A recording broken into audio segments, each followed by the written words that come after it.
There's a conversation everywhere right now that usually starts from the wrong place.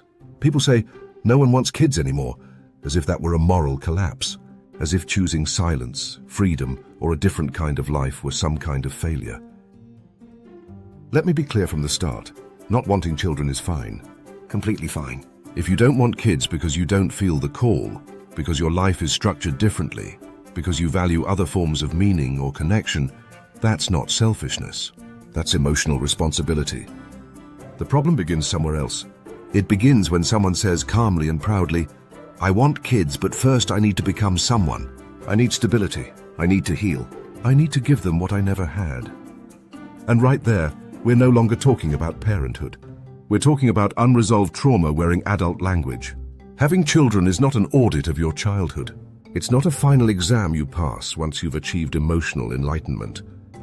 This idea that you must first become better than your parents before reproducing is one of the strangest modern fantasies.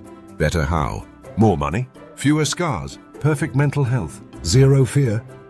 By that logic, almost no one in human history should exist. Not the children of immigrants, not people born during wars or crises, not anyone raised by imperfect adults, which is to say all of us. The human brain did not evolve waiting for ideal conditions. It evolved under chaos, uncertainty, and incomplete adults doing their best. And this is where the argument usually turns noble and collapses quietly.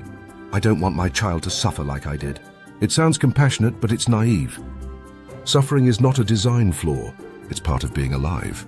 Frustration, loss, comparison, fear, and failure are unavoidable in development.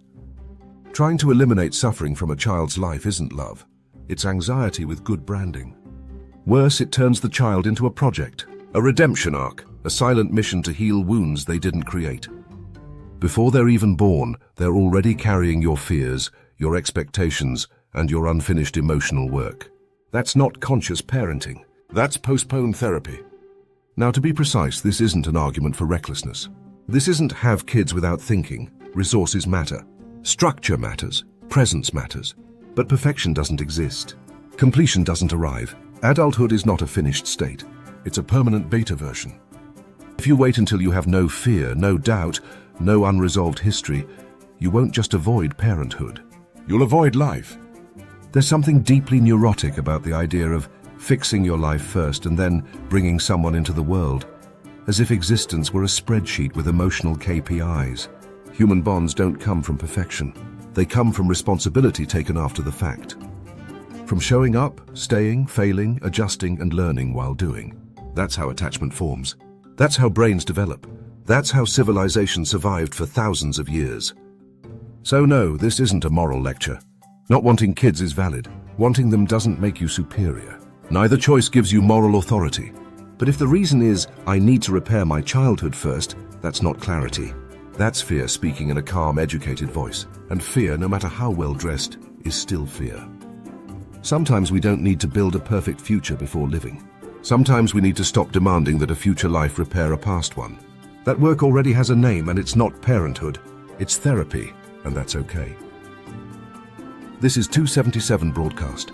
If this episode made you uncomfortable, good. That means it touched something real.